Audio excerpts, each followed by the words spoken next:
ಆಹಾರದ ಕಿಟ್ ವಿತರಣೆಯ ಬೋಗಸ್ ಪಟ್ಟಿಯನ್ನು ಸಲ್ಲಿಸಿ ತಮ್ಮದೇ ಸರ್ಕಾರಕ್ಕೆ ಹಾಗೂ ಕಾರ್ಮಿಕರಿಗೆ ಕಾರ್ಕಳದ ಶಾಸಕ ಸುನಿಲ್ ಕುಮಾರ್ ದ್ರೋಹ ಎಸಗಿದ್ದಾರೆ ಅಂತ ಕಾರ್ಕಳ ಪುರಸಭಾ ಸದಸ್ಯ ಶುಭದ ರಾವ್ ಆರೋಪಿಸಿದ್ದಾರೆ।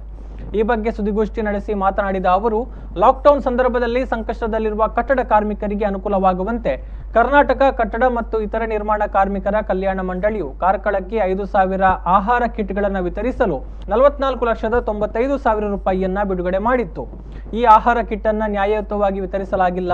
ಈ ಮೂಲಕ ಕಾರ್ಕಳದ ಶಾಸಕರು ತಮ್ಮದೇ ಸರ್ಕಾರಕ್ಕೆ ಮತ್ತು ಜನತೆಗೆ ದ್ರೋಹ ಬಗೆದಿದ್ದಾರೆ।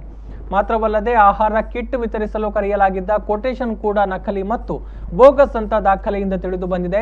ಹೀಗಾಗಿ ಶಾಸಕರು ತಕ್ಷಣವೇ ರಾಜೀನಾಮೆ ಕೊಡಬೇಕು ಅಂತ ಆಗ್ರಹಿಸಿದರು। ಲಾಕ್ಡೌನ್ ಸಂದರ್ಭದಲ್ಲಿ ಸಂಕಷ್ಟದಲ್ಲಿರುವವರಿಗೆ ಸಹಾಯ ಆಗುವಂತೆ ಕರ್ನಾಟಕ ಸರ್ಕಾರದ ಕಾರ್ಮಿಕ ಇಲಾಖೆ, ಕಟ್ಟಡ ನಿರ್ಮಾಣ ಕಾರ್ಮಿಕ ಇಲಾಖೆ ಕಾರ್ಕಳಕ್ಕೆ 5,000 ಕಿಟ್ಗಳನ್ನು ಬಿಡುಗಡೆ ಮಾಡಿದೆ। ಆ 5,000 ಕಿಟ್ನ ಬೆಲೆ ಒಂದು ಕಿಟ್ಗೆ 899ರಂತೆ 44,95,000 ರೂಪಾಯಿಯನ್ನ ಕಾರ್ಕಳಕ್ಕೆ ಕಿಟ್ಗಾಗಿ ಬಿಡುಗಡೆ ಮಾಡಿದೆ।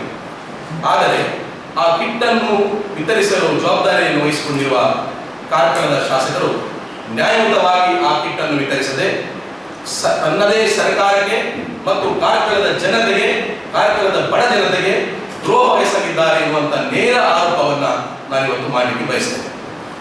ಏನು ನಾವು ಆರೋಪಗಳನ್ನು ಮಾಡ್ತಾ ಇದ್ದೇವೆ ಅದರ ಸಂಪೂರ್ಣ ದಾಖಲೆಯನ್ನ ನಿಮಗೆ ಈ ಹೊತ್ತಿನಲ್ಲಿ ನಾನು ನೀಡಿದ್ದೇನೆ। ತಮಗೆಲ್ಲರಿಗೂ ಗೊತ್ತಿರುವ ಹಾಗೆ ಕೋವಿಡ್ ಸಂದರ್ಭ 13 ಆಹಾರ ಪದಾರ್ಥಗಳ ಒಂದು ಕಿಟ್, ಒಂದು ಕಿಟ್ಗೆ 899 ರೂಪಾಯಿಗೆ ಅದು ಜನರಿಗೆ ವಿತರಣೆ ಆಗಬೇಕು। ಯಾರಿಗೆಲ್ಲ ವಿತರಣೆ ಆಗಿದೆ ಅನ್ನುವಂಥದ್ದನ್ನ ನಾವು ಬೆಂಗಳೂರು ಕಟ್ಟಡ ಕಾರ್ಮಿಕ ಇಲಾಖೆಗೆ ಮಾಹಿತಿ ಹಾಕಿನಲ್ಲಿ ಅರ್ಜಿ ಹಾಕಿ ಕೇಳಿದಾಗ 5,000 ಫಲಾನುಭವಿಗಳ ಪಟ್ಟಿಯನ್ನ ಅವರು ನಮಗೆ ಕೊಡ್ತಾರೆ। ಸುದ್ದಿಗೋಷ್ಠಿಯಲ್ಲಿ ಕಾರ್ಕಳದ ಸುರೇಶ್ ಆಚಾರ್ಯ, ಕೇಶವರಾವ್, ರಾಜೇಂದ್ರ ಪ್ರಸಾದ್, ಕಾರ್ಕಳ ಪುರಸಭೆ ಉಪಾಧ್ಯಕ್ಷ ಕೃಷ್ಣ ಶೆಟ್ಟಿ, ಸಾಮಾಜಿಕ ಜಾಲತಾಣದ ಜಿಲ್ಲಾಧ್ಯಕ್ಷ ಯೋಗೀಶ್ ಆಚಾರ್ಯ ಮತ್ತಿತರರು ಉಪಸ್ಥಿತರಿದ್ದರು।